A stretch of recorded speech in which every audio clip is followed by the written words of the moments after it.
السلام عليكم ورحمة الله وبركاته. أهلا بكم في قناتي فن الطبخ. لو أول مرة تشوفي قناتي أنا منى أحمد. النهاردة بإذن الله هنحضر الحمام المحشي وهقولك على كل أسراره وهقولك إزاي ما تهدريش في الفريك أو الرز وتعملي الكمية اللي مظبوطة بالظبط على الحمام. هنسمي الله. بس قبل ما أبدأ معاكم الفيديو ما تنسينيش باللايك وتفعيل الجرس عشان يوصلك كل فيديوهاتي الجديدة. في البداية كده أهم حاجة إن انتي تغسلي الحمام كويس وتنضفيه كويس. بعد ما بتشيلي الحاجات اللي مش مرغوب فيها بعدها بتحطيه في محلول هقولك عليه، بس بعد ما انضف الحمام. هشيل كده الرقبه عشان خاطر ما تضايقنيش وانا بحشي، وهتشيلي كده الجزء بتاع المؤخره من بره ومن جوه زي ما انت شايفه في الفيديو، عشان خاطر كل الحاجات دي بتسبب روايح مش كويسه وزفاره، والجلد اللي هو في البطن بتاعه الحمامه. وكل التنظيف اللي انا بنضفه ده نفس التنظيف ده هو بتاع الفراخ، يعني نفس طريقه التنظيف الحمام هي نفس طريقه تنظيف الفراخ. والجزء دوت اللي هو بتاع المؤخره زي ما قلتلك، وبتشيلي الفشه طبعا اللي انت شايفاها دي من جوه، لان بتاع الفراخ ما بيشيلها الكيش، فانت بتاخدي بالك من كل الحاجات دي بتتشيل. وبرده الكيس اللي هو الشفاف اللي هو بيبقى جنب الزور ده اللي عند الرقبه ده بيتشيل برده، اللي هو فيه فضلات الاكل. هتشوفيني وانا بنضفه دلوقتي. بعد ما بشيل الرقبه بشيله اهو الجزء دوت والزور طبعا. وبتورقي بقى الحمامه وانتي بتعمليها كده، بتورقيها بالصباعين الاتنين اللي في ايديكي عشان خاطر الجزء ده كله هنحشيه.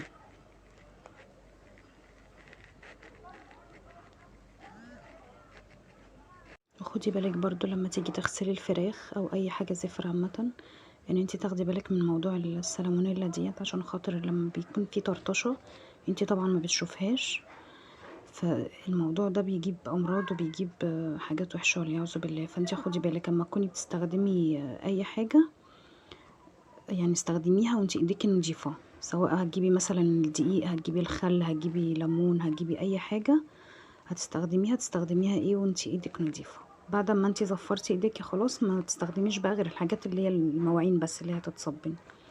زائد ان انتي لما تيجي تشطفي الفراخ او الحمام تملي حبه الميه اللي انتي هتستخدميهم في طبق، عشان خاطر ما تضطريش ان انتي تفتحي الحنفيه وتطرطشي بالميه كده حوالين الحوض وحوالين السيراميك وكده، عشان بعد كده ممكن ما تاخديش بالك تلمسي الحاجات دي او الاطفال تلمسها ويحصل لا قدر الله امراض، فخدي بالك من الحته دي برضو.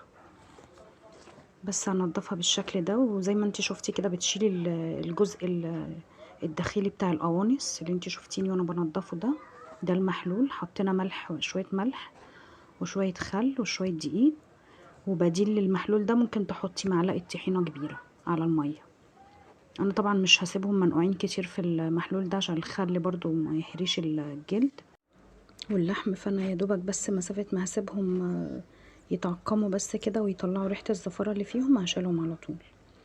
وخدي بالك الكبده برضو مش هتستحمل ان انت تسيبيها في المحلول ده، فانت يا دوبك بس هتسقطيها وتشيليها على طول تشطفيها بشويه ميه نظيفه.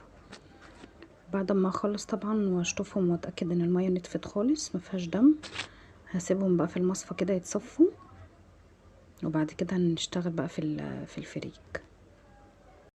مقادير الفريك بقى يا ستي، هتحطي سواء الفريك او الرز هتحطي لكل حماميه نص كوبايه او بكف ايدك كده، شويه بكف ايدك، يعني لكل 4 حمامات بتحطي كوبايتين من المج اللي هو العادي في اللي موجود في اي بيت ده، بتمليهم. وهتنقيه طبعا كويس وتحطيهم في ميه سخنه، لو مش مستعجله عليه حطيه في ميه فتره عادي. بتسيبيه لمده ساعه او ساعتين لغايه ما ينفش معاكي وتغسليه كويس. طبعا بتكوني منقيه من قبل كده عشان لو في طوب ولا زلط ولا اي حاجه، وبعد كده بتشطفيه كويس.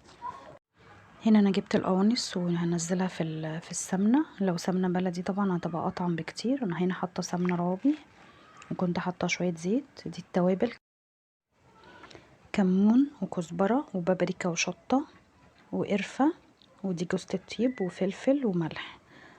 السر بقى اللي بيخلي طعم الفريك بيبقى حلو ان انت بتكتري في الفلفل الاسمر وبتحطي رشه جوز الطيب، طبعا بتبشريه في المبشره اللي هي الصغيره خالص. هنا انا شمعت الكبد والقوانص، خليتها بس تتشمع، وحطيت نزلت بصلتين متوسطين طبعا مبشورين او متقطعين قطع صغيره. هحط التوابل مش قادرة اقولك بقى على ريحة البصل مع التوابل مع الكبد والقوانص، ريحتهم تحفة. جربي الطريقة دي وان شاء الله هتعجبك. انا كده بعد ما عدى على الفريك ساعة صفيته كويس وغسلته كويس طبعا. هقلبه بقى ومش هضيف اي اضافات، مش هضيف ولا مية ولا هضيف شوربة ولا اي حاجة عشان يستوي. كل الحاجات دي اللي هو الكبد والقوانص والفريك، الحاجات دي كلها لسه هتكمل سواها في الشوربة مع الحمام. فانا بس هقلبها كده يتطعموا مع بعض، وبعد كده هطفي عليه. هنا انا حطيت معلقتين كركم ودوت اختياري، انتي مش حابه تضيفي براحتك. وهنا زودت شويه فلفل عشان خاطر يطعموا اكتر ويبقى طعمه حلو. انتي طبعا بتظبطي الملح بتاعك وبتظبطي التوابل بتاعتك. الكركم انا حطيته عشان خاطر بحب اللون بتاعه، وعشان برضو يعلي القيمه الغذائيه اللي في الاكل. انا تقريبا بحطه في الاكل بتاعي كله، هو عامه مش بيأثر في الطعم، هو بس بيدي لون. هحشي بقى معاكم الحمامية ديت، والباقي هكمله بعد ما افصل الفيديو عشان خاطر ما اطولش عليكم الفيديو. انا حشيت كده، بحشي من ناحية الزور، وبعد كده هفرد الفريك كده في الصدر عشان يديني كده في الاخر شكل حلو. يعني بصي هتبقى الحمامية انت اديكي شايفة الحجم بتاعها مش كبير، بعد ما تتحشي بالفريك بتبقى عاملة زي البطاية الصغنونة، بتبقى شكلها تحفة. هحط بقى الرجل كده في الفتحة الصغيرة دي، وبعد كده هدخل التانية عكسها، هخرجها منها. وانا هنا في الاخر كده من تحت حطيت القناصة من تحت والكبدة عشان خاطر تسد الفريك ما يقعش في الشوربة. ومن هنا انا ديت عملتها بالزور، ربطته بالخيط الابيض. انت ممكن ما تربطيهوش برضو وتسيبيه، بس تسيبي جزء كده تسيبي جزء فاضي من الرقبة عشان خاطر لما تنزل في الشوربة تقفل على الفريك ما يخرجش من بره. بس انا بحط الخيط احتياطي يعني عشان خاطر برضو ايه، ابقى في الامان يعني. معلش بقى انا لو مسرعه معاكي الفيديو عشان خاطر ما اطولش عليكي. وخدي بالك بس اهم حاجه من الحمام لما تجيبيه، ما تجيبيهوش حمام كبير عشان يبقى طعمه حلو.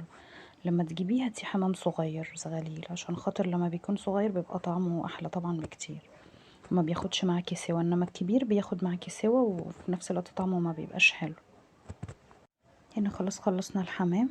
هنحط بصلايه وفلفل وكمون وكزبره ومرقه ماجي وورق لورا وقرفه وحبهان. وهنا الحبهان بتكسريه كده بايد الهون او بتعمليه بسكينه عشان خاطر الشوربه تبقى طعمها حلو.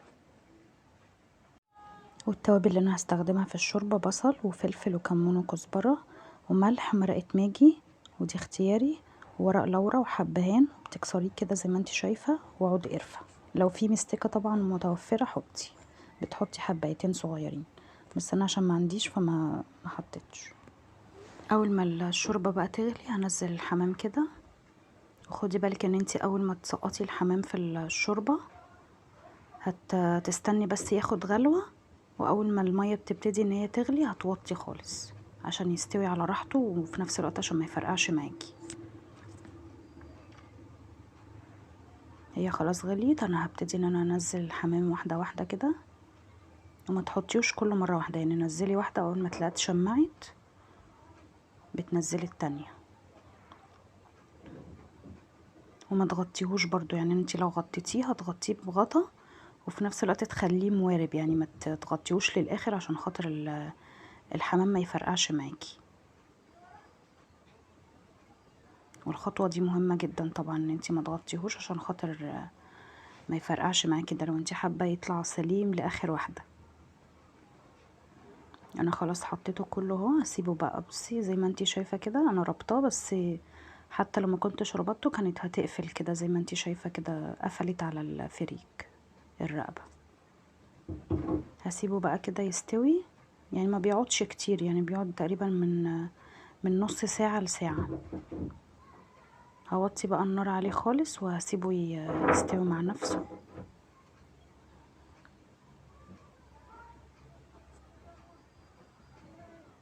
هنا خلاص بعد ما عدى عليه ساعة استوى وطفيت عليه.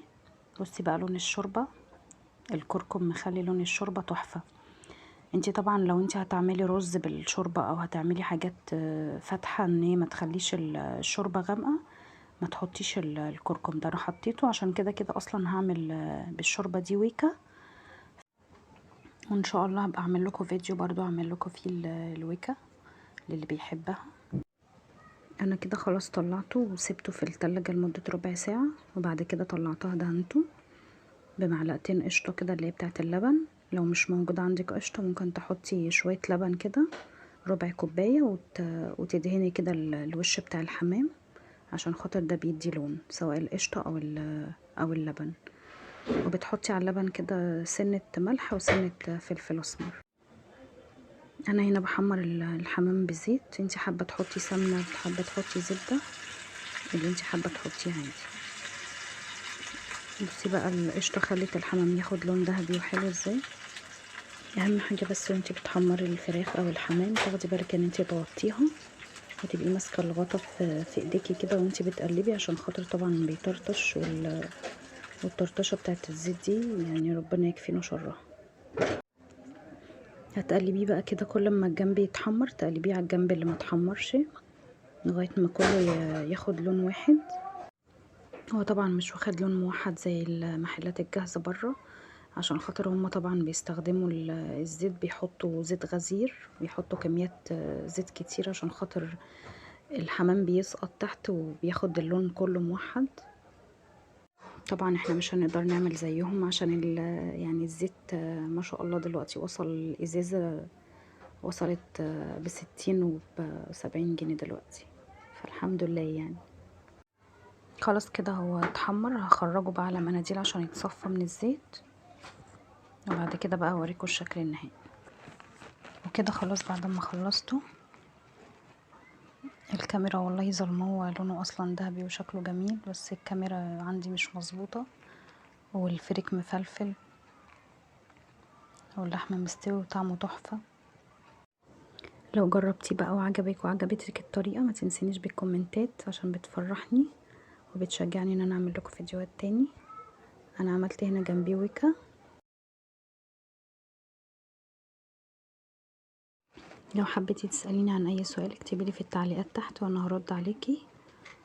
استودعكم الله الذي لا تضيع ودائعه. مع السلامة.